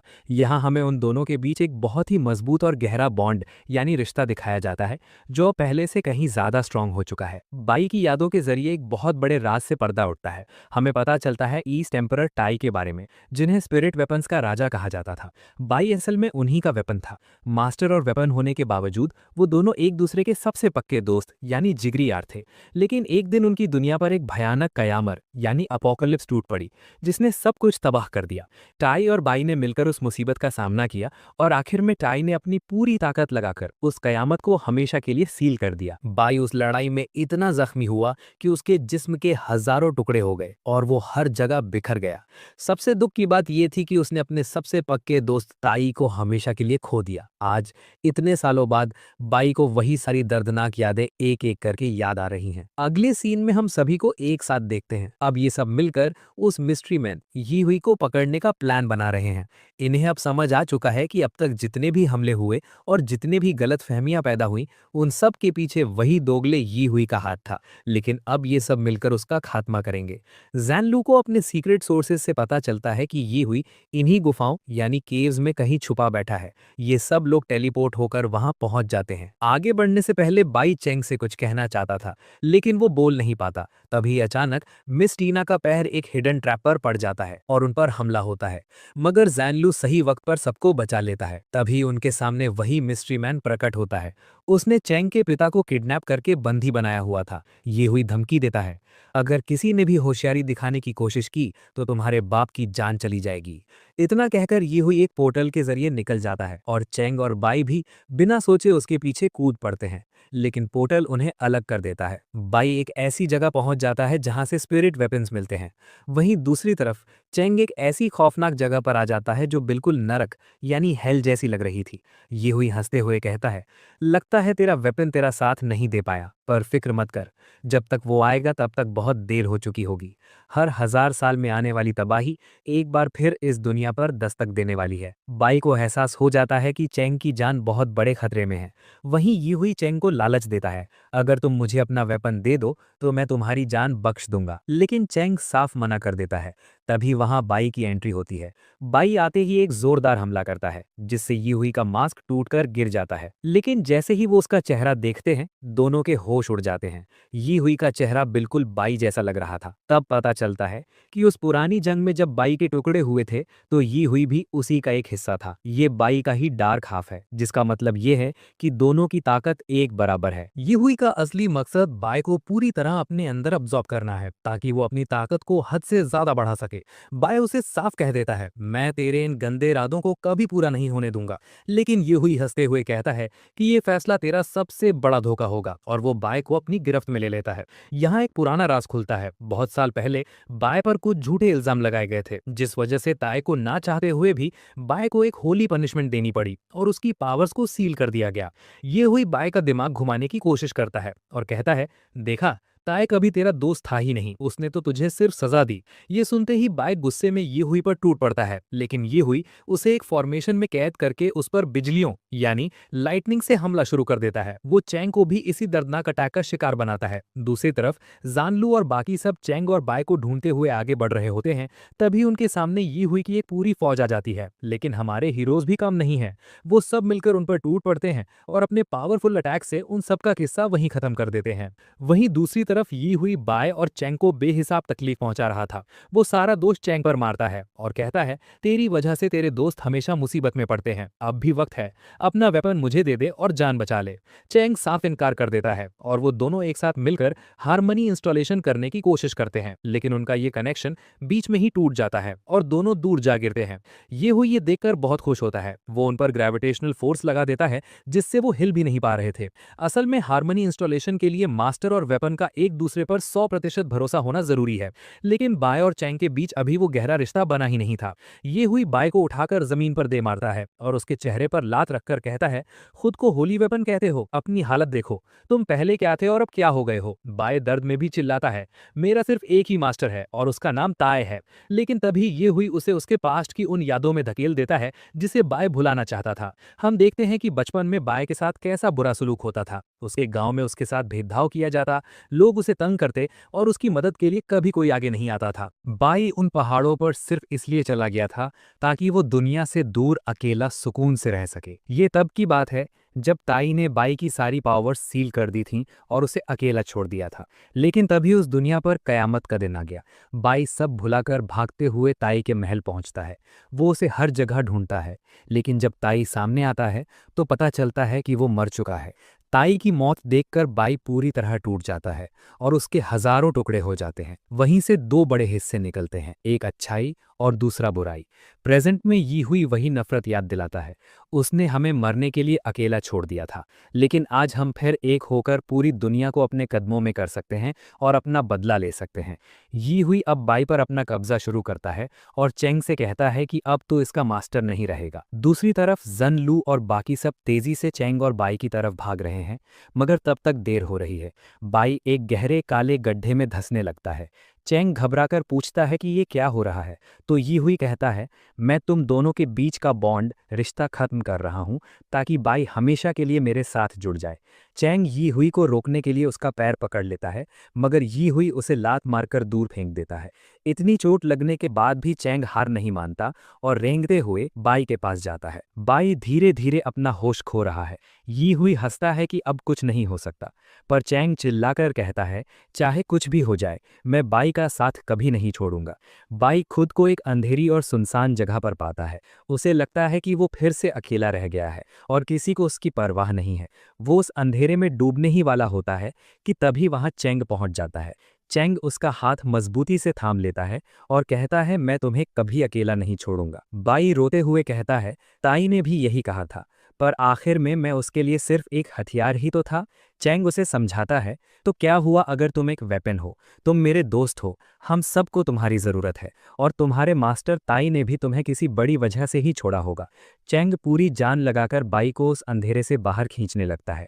तभी अचानक बाई को उस अंधेरे में ताई नजर आता है। जो चमत्कार वहां हो रहा था उसे देखकर यी हुई के भी होश उड़ जाते हैं। अगले ही पल मैदान में इतना भयानक प्रेशर क्रिएट होता है कि यी हुई दूर जा गिरता है। अब हम देखते हैं चेंग और बाई का असली हार्मनी इंस्टॉलेशन। उनके बीच का बॉन्ड अब पहले से कहीं ज्यादा गहरा और अटूट हो चुका है। यी हुई बौखलाकर अपने वेपन से उन पर हमला करता है, लेकिन अब उसके अटैक्स का इन दोनों पर कोई असर नहीं होता। चेंग और बाई मिलकर यी हुई के वेपन के टुकड़े टुकड़े कर देते हैं और उस पर एक ऐसा काउंटर अटैक करते हैं कि वो संभल ही नहीं पाता। इनकी कंबाइंड पावर के सामने यी हुई की एक नहीं चलती और आखिर में एक मेगा पावरफुल अटैक से वो यी हुई को पूरी तरह हरा देते हैं। लड़ाई खत्म होते ही दोनों बुरी तरह थक चुके होते हैं और उनका हार्मनी इंस्टॉलेशन डीएक्टिवेट हो जाता है। बाई चेंग से कहता है, इसे मैं देख लूंगा, तुम जाओ और अपने पिता को बचाओ। चेंग के जाने के बाद जख्मी यी हुई पूछता है, क्या तुम्हें सच में लगता है कि ये इंसान भरोसे के लायक है? बाई बिना हिचकिचाए जवाब देता है, मुझे बाकी दुनिया का नहीं पता, पर मुझे चेंग और ताई पर पूरा यकीन है। इतना कहकर यी हुई गायब होने लगता है और बाई के अंदर समा जाता है, जिससे बाई अब पूरी तरह कंप्लीट हो चुका है। दूसरी तरफ चेंग अपने पिता को बचा तो लेता है, लेकिन तभी कुछ बहुत अजीब और खौफनाक होता है। चेंग के पिता अचानक उसकी गर्दन पकड़ लेते हैं। चेंग हैरानी से पूछता है, पापा ये आप क्या कर रहे हैं? लेकिन उनके दिमाग पर किसी डिमोनिक पावर का कब्जा था। वो एक डिमोनिक स्वॉर्ड समन करते हैं और सीधा चेंग पर जानलेवा हमला कर देते हैं। सीन थोड़ा शिफ्ट होता है हॉस्पिटल के रेस्ट एरिया की तरफ, जहां मो यी और मिस्टीना बात ले रही हैं। वो बातचीत कर रही हैं कि चेंग के पिता का वो नया वेपन कितना अजीब और हद से ज़्यादा ताकतवर था। टीना फिक्र में है कि चैंग आगे इन सब मुश्किलों का सामना कैसे करेगा। तभी एक मेड भागी हुई आती है और खबर देती है कि चैंग, जिए हुआ और बाई अपने कमरों में नहीं है। टीना फौरन उन्हें ढूंढने निकलने का फैसला करती है। वहीं दूसरी तरफ हम जिए हुआ को खून पसीना बहाकर ट्रेनिंग करते हुए देखते हैं। वो खुद को इतना ताकतवर बनाना चाहती है कि फिर कभी ऐसे लाचार महसूस न करे। उसे वही मंजर याद आ रहा है जब चैंग के पिता उसे खत्म करने वाले थे, और अगर वो सब सही वक्त पर वहां ना पहुंचते तो चैंग आज जिंदा नहीं होता। चैंग अब भी अपने पिता से वही सवाल कर रहा है कि उन्हें क्या हो गया है, जबकि जिए हुआ अपनी पूरी जान लगाकर चैंग को उनके हमलों से प्रोटेक्ट कर रही है। चैंग के पिता की पावर का प्रेशर इतना ज्यादा था कि जिए हुआ पीछे खिसकने लगती है। अगले ही पल पूरी जगह ढलने लगती है, क्योंकि ये पूरा एरिया ढलते हुए लावा के ऊपर बना था, जो अब किसी भी वक्त तबाह होने वाला है। तभी चैंग के पिता अपनी तलवार से एक भयानक स्लैश मारते हैं और एक चट्टान के 2 टुकड़े कर देते हैं। चैंग अपने पिता की तरफ बढ़ने की कोशिश करता है, मगर बाई उसे रोक लेता है और कहता है, रुक जाओ चैंग, ये तुम्हारे पिता नहीं हैं। चैंग को कुछ समझ नहीं आता कि बाई ऐसा क्यों कह रहा है। तभी उसके पिता एक खौफनाक आवाज में कहते हैं, आज तो मैं तुम सबको जिंदा छोड़ रहा हूं, लेकिन अगली बार अगर मेरे रास्ते में आए तो कोई नहीं बचेगा। इतना कहकर वो एक पोर्टल के जरिए वहां से गायब हो जाते हैं। बाद में चैंग और बाई उसके पुराने घर पहुंचते हैं। चैंग वहां कुछ सबूत यानी क्लूज ढूंढ रहा है, ताकि पता चल सके कि उसके पिता को अचानक हुआ क्या। ढूंढते ढूंढते उसे जमीन पर अपने डैड की वेडिंग रिंग मिलती है। चैंग हैरान है कि ये अंगूठी यहाँ ऐसे क्यों पड़ी थी। बाई उस रिंग को गौर से देखता है और कहता है, क्या ये सच में तुम्हारे पिता की है? मुझे इसमें से वही अजीब स्पिरिट पावर महसूस हो रही है जिसने तुम्हारी माँ को नुकसान पहुंचाया था। बाई खुलासा करता है कि उसे हॉस्पिटल में भी बिल्कुल ऐसी ही एनर्जी महसूस हुई थी। चैंग के होश उड़ जाते हैं। तुम्हारे कहने का मतलब है कि मेरी माँ की ये हालत मेरे पिता ने की है। तभी हमें पास्ट का एक भयानक सीन दिखाया जाता है। रात के अंधेरे में एक नकाबपोश बंदा चैंग की माँ के कमरे में दाखिल होता है। वो डर जाती हैं और खुद को बचाने के लिए उस पर हमला करती हैं। वो शख्स कोई और नहीं, चैंग के पिता ही हैं। उनके साथ एक रहस्यमयी स्पिरिट वेपन होता है जो उन्हें कुछ इशारा करता है, और अगले ही पल वो अपनी ही पत्नी का गला घोटने लगते हैं। उन्हें अधमरी हालत में छोड़कर वो वहां पागलों की तरह हंसने लगते हैं।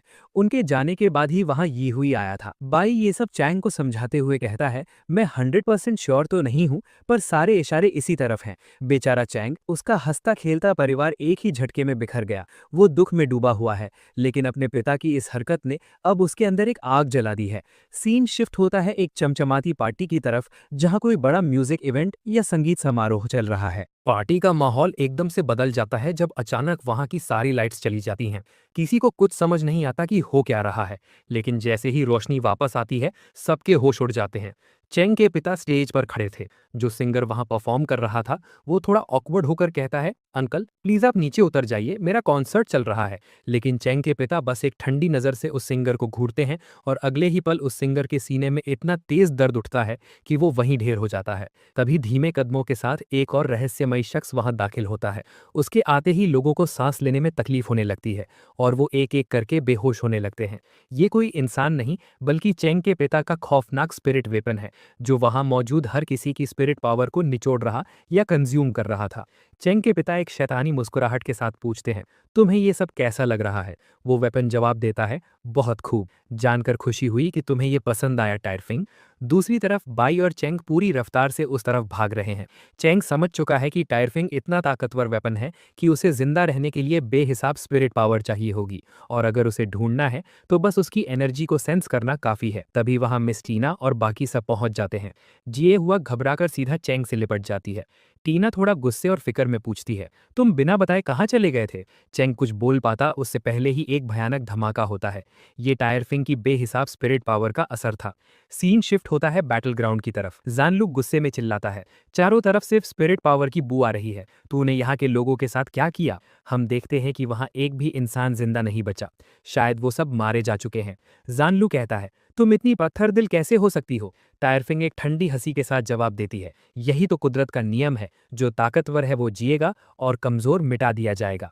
टायरफिंग लगातार जानलू पर हमले करती है और उस पर भारी पड़ने लगती है। जानलू की मदद के लिए उसके साथी वहां पहुंचते हैं, लेकिन जैसे ही वो लड़की टायरफिंग पर अटैक करने की कोशिश करती है, टायरफिंग पलक झपकते ही उसका हाथ तोड़ देती है और उसकी तलवार के 2 टुकड़े कर देती है।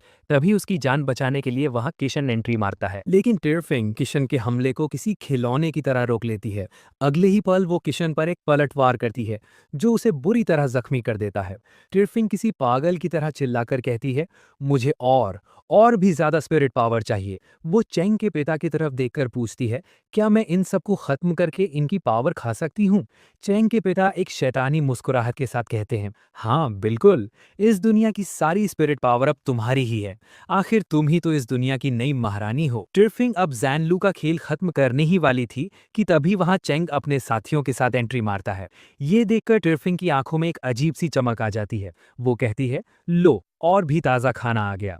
चेंग अपने पिता की आंखों में आंखें डालकर असलियत पूछता है कि वो इस तियानगांग ट्रायल का हिस्सा क्यों बने। तभी वो बताती है कि वो एक स्पिरिट वॉरियर होने के साथ साथ शैंगयान सेना के वाइस प्रेसिडेंट भी हैं।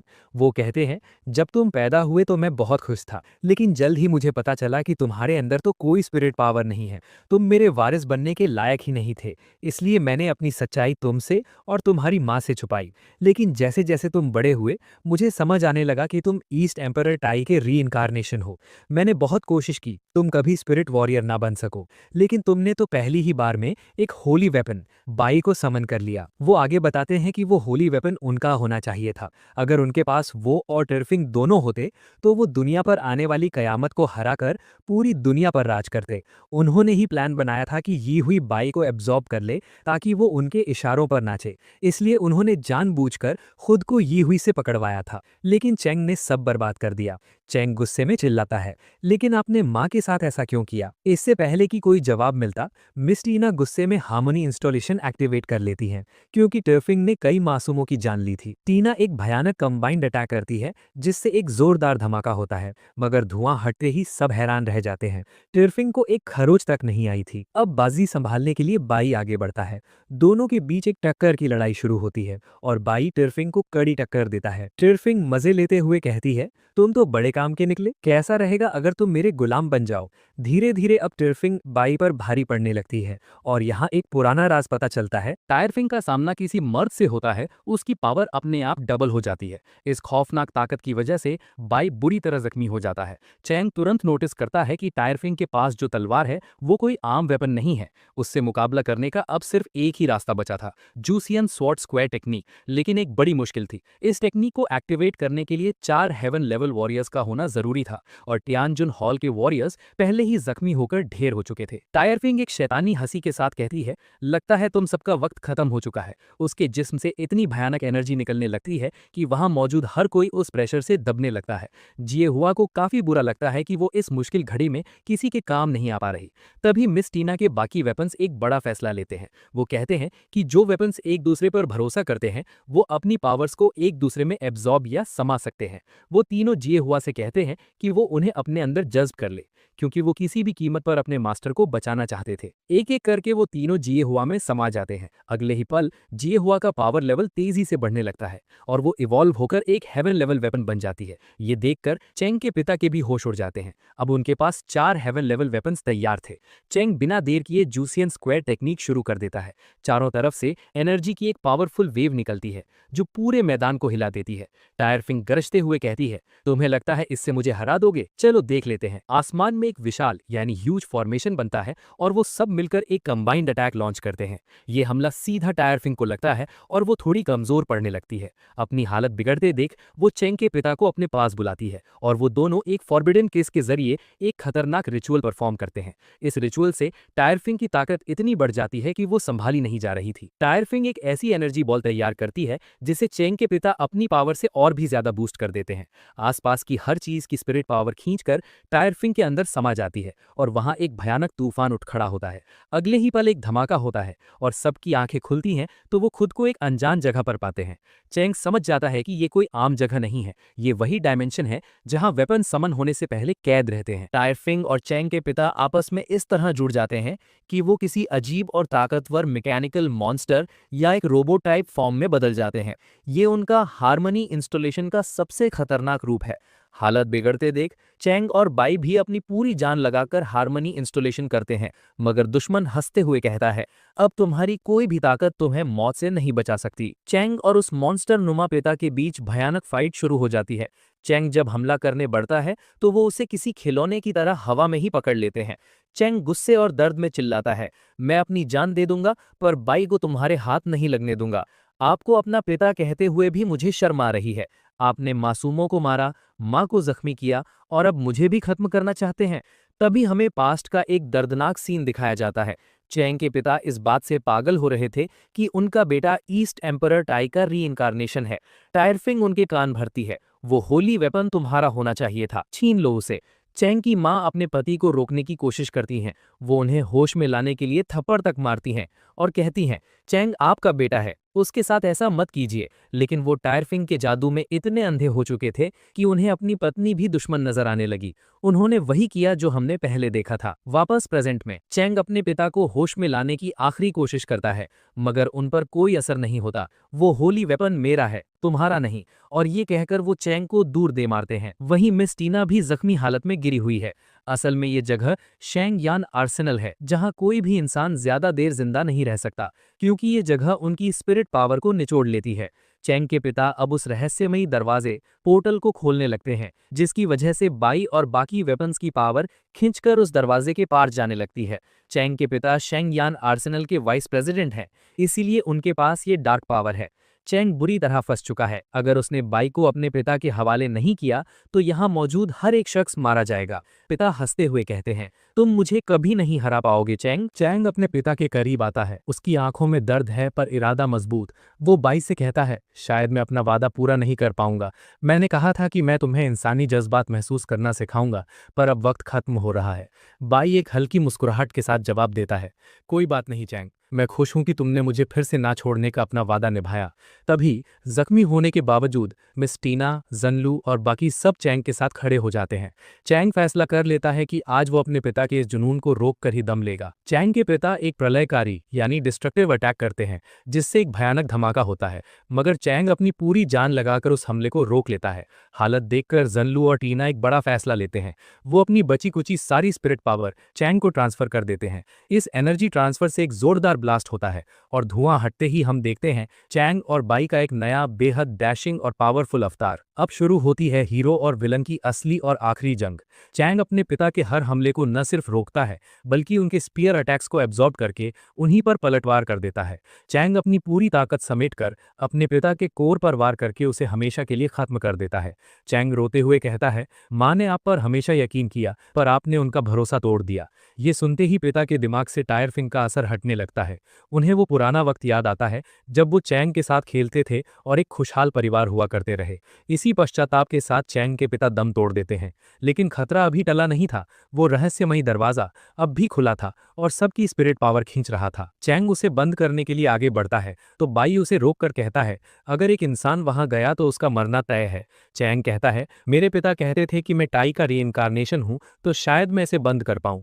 बाई मुस्कुराकर कहता है, लगता है मैं फिर से तुम्हारे साथ कोई पागलपन करने वाला हूं। दोनों अपनी पूरी शक्ति लगा देते हैं। बाई को चैंग के अंदर अपना पुराना दोस्त टाई नजर आता है। बाई कहता है, इस बार मैं तुम पर यकीन कर रहा हूं, मुझे कभी मत छोड़ना। एक तेज रोशनी पूरे स्क्रीन पर छा जाती है और अगले ही पल सीन बदलता है। हम देखते हैं टियानजुन हॉल का नजारा, जहां सभी लोग सही सलामत और जिंदा नजर आते हैं। जंग खत्म हो चुकी है और एक नए सवेरे की शुरुआत हो चुकी है। एक भयानक जंग के बाद आखिरकार चैंग और बाई उस रहस्यमयी दरवाजे को बंद करने में कामयाब हो जाते हैं। सबकी जान बच जाती है और यहाँ एक बड़ा खुलासा होता है। स्टेडियम में उस कॉन्सर्ट के दौरान चैंग के पिता ने किसी की भी जान नहीं ली थी। वो सारे लोग सिर्फ बेहोश हुए थे और अब सब सही सलामत हैं। लेकिन इस पूरी लड़ाई में सिर्फ एक ही शख्स की कुर्बानी हुई और वो थे चैंग के पिता। उन्होंने आखिर ये सब क्यों किया? इस सवाल का जवाब उनकी मौत के साथ हमेशा के लिए दफन हो गया। वहीं दूसरी तरफ हम चैंग को एक कुर्सी पर अकेला और खामोश खामोश बैठा हुआ देखते हैं। उसका परिवार बिखर चुका है, पर वो हार नहीं मानता। तभी बाई उसे लेने के लिए वहां आता है। उनका बॉन्ड अब पहले से कहीं ज्यादा मजबूत हो चुका है। लेकिन कहानी यहाँ खत्म नहीं होती। सीन शिफ्ट होता है स्पिरिट वेपन्स की एक अनजान दुनिया की तरफ। हर तरफ पावरफुल ऑरा वाले लोग नजर आते हैं, जो शायद खुद बड़े स्पिरिट वेपन्स हैं। तभी वहां एक रहस्यमयी शख्स दाखिल होता है और एक ऐसी बात कहता है जो सबके होश उड़ा देती है। तो ताई ने उस दुनिया में पुनर्जन्म यानी री इनकारनेट ले लिया है। इस बड़े सस्पेंस और नए सवाल के साथ इस कहानी का अंत होता है।